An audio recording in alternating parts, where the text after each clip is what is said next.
जनता जनार्दन का लगातार रिपोर्ट करते जा रहे हैं क्योंकि 2025 का इलेक्शन सबकी नजर में है। और मेरा नाम बीबू कुमार झा हुआ और आप देख रहे हैं मास इंडिया। देखिए तस्वीरों में तो सभी लोग हैं, अलग अलग जगह से आ रहे हैं, युवा है, अलग अलग जगह से लोग आ रहे हैं। ये बताइए कि इस बार का 2025 का इलेक्शन क्या देखने में लग रहा है? 2025 का जो इलेक्शन है वो कहीं ना कहीं परिवर्तन लेके आएगा। इस बार बिहार के लिए एक नई लकीर लेके आएगा, क्योंकि जो बिहार के युवाओं के लिए या जो पलायन, जो विशेष रूप से बिहार के लोग हैं जो अदर स्टेट में कमाने के लिए जाते हैं, अगर बिहार में ही सारे उद्योग होते हैं स्थापित तो बिहार के लोग बाहर क्यों जाते काम करने के लिए? उद्योग अभी तक लग पाया बिहार में? 20 वर्ष से किसकी सरकार है? नीतीश कुमार के साथ है, भारतीय जनता पार्टी के साथ है। भारतीय जनता पार्टी सेंट्रल में भी है। मोदी जी को युवाओं को रोजगार देना चाहिए, पर वो कहीं ना कहीं बरगलाने का काम करते चुनावी मंच से आते हैं। बिहार में एक विशेष पैकेज देते हैं, विशेष पैकेज सिर्फ नाम के लिए होता है, वो विशेष पैकेज होता नहीं है। जमीनी स्तर पर वो विशेष पैकेज पहुंचता ही नहीं है। क्या बिहार में मोदी जी का ध्यान उद्योग के लिए नहीं है? क्या रोजगार को देने के लिए नहीं है? पलायन रोकने के लिए नहीं है? क्या मोदी जी बिहार के बजट ही देते हैं और कुछ नहीं कर पाते? देखिए बिहार में सिर्फ मोदी जी जब वोट का टाइम आता है ना, तो मोदी जी को बिहार की याद बहुत आती है। बिहार के लिए बहुत चिंतित होते हैं मोदी जी। जब चुनाव का समय आता है, लोकसभा चुनाव के वक्त में भी कह दिया कि एम्स बन गया है।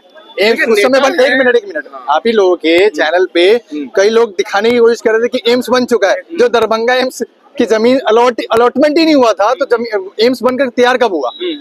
आज बिहार में स्वास्थ्य सुविधाओं बिल्कुल नहीं है। अगर स्वास्थ्य सुविधाओं की बात की जाए तो लोग दिल्ली, अदर स्टेट में, अदर कंट्री में जा रहे हैं इलाज कराने के लिए। क्यों जा रहे हैं? आप दिल्ली एम्स में जाइए, सबसे ज्यादा अगर आपको मिलेंगे ना लोग वहां पे मिलेंगे, पीड़ित लोग, तो सबसे ज्यादा लोग मिलेंगे तो बिहार के मिलेंगे। क्यों? बिहार में वो सारी सुविधाएं नहीं हो सकती। आप वोट लेने के लिए तैयार हैं, हर चीज के लिए हर चीज के लिए बिहार वासियों को ठहरा देते हैं कि वोट दीजिए, वोट दीजिए। वोट देने का ही हमारा राइट है। इस बार हम वही वोट की चोट देके इस बार इनको भगा देंगे। आप 2-3 चीजों पे चोट कर रहे हैं, पलायन, रोजगार, शिक्षा। ये तीन ऐसी चीजें हैं जो बेसिक हर किसी की जरूरत है। ऐसा नहीं कि हमारी वक्त नहीं है, हम लोग वक्त वाली चीजें हटा दीजिए। जो अगर कांग्रेस काम नहीं करेगी तो हम कांग्रेस के भी कान पकड़ेंगे। अगर भारतीय जनता पार्टी काम नहीं करेगी तो भारतीय जनता पार्टी के कान पकड़ेंगे। या अगर कोई भी काम नहीं करेगा तो हम उसकी बात भी कहेंगे। ऐसा नहीं कि हम किसी के पक्ष रखने की बात करें। आपकी बात में मुद्दा तो है, देखिए मुद्दा मेरा नहीं मुद्दा, कौन उतर पाएगा? मुझे ये बताइए। मेरी सुनिए, मुद्दा मेरा नहीं मुद्दा है कि बिहार के हर एक युवा का, हर एक महिला का, 14 करोड़ लोगों का है। मानते हैं मुद्दा? क्या बिहार की 14 करोड़ लोगों की जो मुद्दे ये हैं, जमीन स्तर पे कौन सी पार्टियां या कौन से गठबंधन उतार पाएगा? देखिए 20 वर्षों से लगातार एक ही व्यक्ति का चेहरा देखते देखते लोग थक चुके हैं, क्योंकि उसने काम भी बहुत काम हुआ है, नो डाउट। पर काम जिन स्थितियों में, जिन परिस्थितियों में होना चाहिए वो स्थितियों में काम नहीं हुआ। रोजगार की बात की जाए, रोजगार का कहने का मतलब ये नहीं होता कि सिर्फ रोजगार देना, गवर्नमेंट जॉब देना। गवर्नमेंट जॉब देना ही रोजगार की श्रेणी में नहीं आता। रोजगार देना, उद्योग स्थापित करिए। हैं आप वोट लेते हैं और वो वोट लेके चले जाते हैं, सांसद जीत जाते हैं, और आप विकास कहाँ करते हैं? गुजरात में। गुजरात समझ गया, लेकिन ये बताइए विजन बिहार में किसके पास दिख रहा है ये चीजों का? ये जो धरातल पे उतारने का विजन देखा जाए तेजस्वी के पास है, या फिर एनडीए में नीतीश कुमार के पास है, या प्रशांत किशोर थर्ड फ्रंट में अटैक कर रहे हैं? किनके पास है? देखिए नीतीश कुमार जी का तो आपने 20 साल का कार्यकाल देख लिया। एंटी कॉम्बेंसी पूरी है। इस बार बिहार के लोग प्रताड़ित हैं। इस बार चेंज के मूड में है बिहार की जनता। आप युवाओं से पूछ लीजिए, जो इधर से उधर करते हैं ना तितर बितर वाला गेम, कहीं ना कहीं लोग थक चुके हैं इन चीजों से।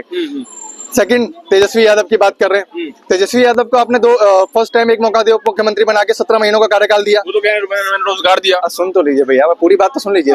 17 महीने का कार्यकाल में उस व्यक्ति ने बिहार के युवाओं के लिए जो काम किया, मैं मीडिया चैनल खोल के देखता था कि रात को इंस्पेक्शन पे जा रहा है वो व्यक्ति, स्वास्थ्य मंत्री होते हुए, ठीक है, इंस्पेक्शन पे जा रहे हैं। आज ये बता दीजिए, इन्हीं की सरकार में इनके स्वास्थ्य मंत्री कितने दौरे पे जाते हैं?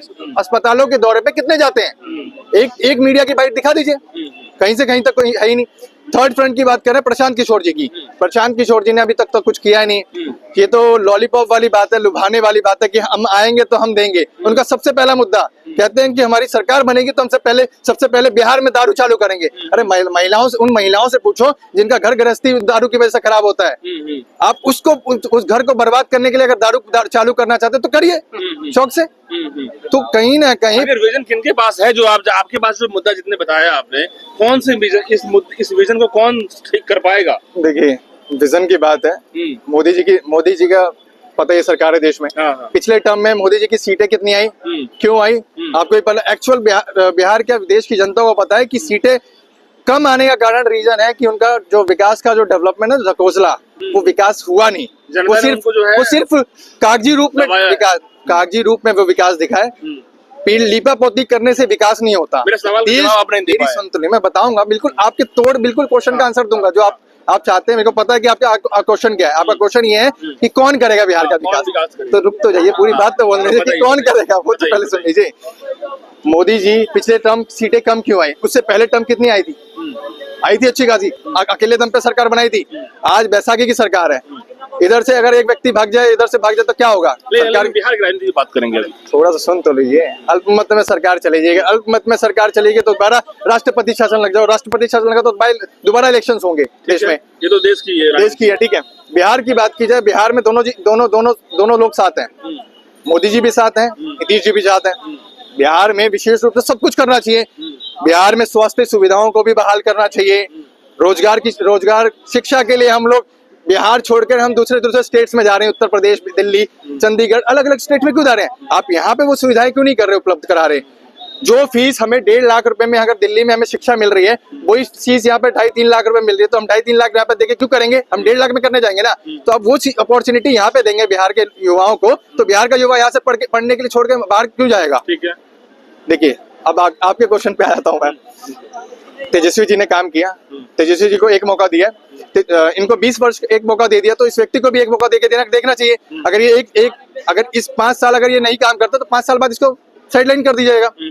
अगर ये काम नहीं करता ये व्यक्ति तो, मगर एक मौका इस व्यक्ति को देना चाहिए बिहार के लोगों को। हाँ, बात रही एक चीज और मैं बता देता हूँ। यहाँ पे सब यंग जनरेशन के लोग भी और हम मुझसे बहुत बड़े भी हैं, तो लोग कहते हैं जंगल राज।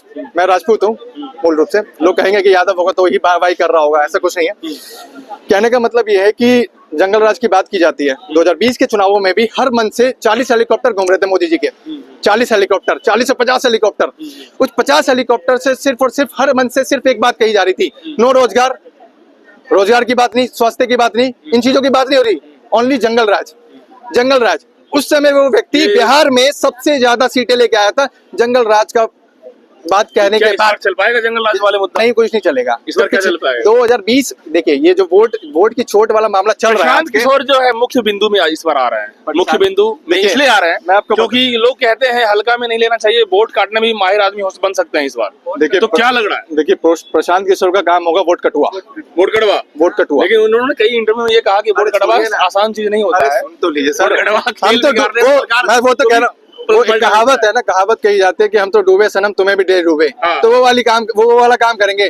वो नुकसान बीजेपी को नहीं पहुंचा रहे। किसको पहुंचा रहे हैं? वो नीतीश जी को पहुंचाएंगे और आरजेडी को पहुंचाएंगे। अच्छा। आपको मैं बता दूं कि बीजेपी को नहीं पहुंचाएंगे? बिल्कुल नहीं पहुंचा रहे। बीजेपी को कहाँ पहुंचाएंगे? क्या बीजेपी को लिख के भाषा में लिख लिया है कि भाई बीजेपी ये तो आप ऑन मीडिया वाले हैं, आपको बहुत हकीकत से पता होगा कि कहाँ से आ रहे हैं, कैसे आ रहे हैं, कैसे लॉन्च किया गया है। लेकिन एक बात देखिए, मेरा सवाल ये है कि ठीक है, मैं मानता हूँ इंटरनल बातें हो सकती है, ठीक है, लेकिन जब सामने में पॉलिटिकल दृष्टिकोण से देखा जाए तो लगातार अटैक की जा रही है बीजेपी को, वो भी एकदम खतरनाक तरीके से, तो ये क्या लग रहा है? अच्छा, एक चीज बताइए, प्रशांत किशोर जी जब शुरुआत में पार्टी का गठन किया था तो उनका टारगेट किसके पे था? टारगेट बताइए, टारगेट किस पे था? तेजस्वी यादव पे था। स्टार्टिंग में था टारगेट, सिर्फ एक टारगेट था, एक व्यक्ति टारगेट है। ये चीज को लिख के ले लीजिए। अगर सुन तो लीजिए, बात तो सुन लीजिए भैया। प्रशांत किशोर अगर उनकी पार्टी के 2 से 4-5 प्रत्याशी या 10 प्रत्याशी अगर जीतते भी है ना, तो प्रशांत किशोर के दम पे नहीं जीत रहे। वो अपनी खुद की मेहनत पे और अपने खुद के फेस वैल्यू पे जीतेंगे। ये चीज ऑन मीडिया रिकॉर्ड कर लीजिए। निकल पाएंगे प्रशांत? मैंने क्या बोला अभी? मैंने आपको नंबर और सीक्वेंस भी बता दिया। 5 से 10। 200 बहुत बड़ी बात बोल दी। 200 समझते हैं? बिहार में विशेष रूप से आज के वक्त में 200 सीट अपने दम पर कोई पार्टी नहीं निकाल रही, मैं आपको बता दूं। तो आपके विजन में क्या लग रहा है कि तेजस्वी यादव को मौका देना चाहिए? बिल्कुल देना चाहिए सर। चलिए, शुक्रिया। देखिए, यंग आदमी हैं और कह रहे हैं कि बिहार में नई विजन के साथ तेजस्वी यादव को एक बार मौका देना चाहिए। आप तमाम लोग क्या सोचते हैं कमेंट बॉक्स में बता दीजिए। बहुत बहुत धन्यवाद।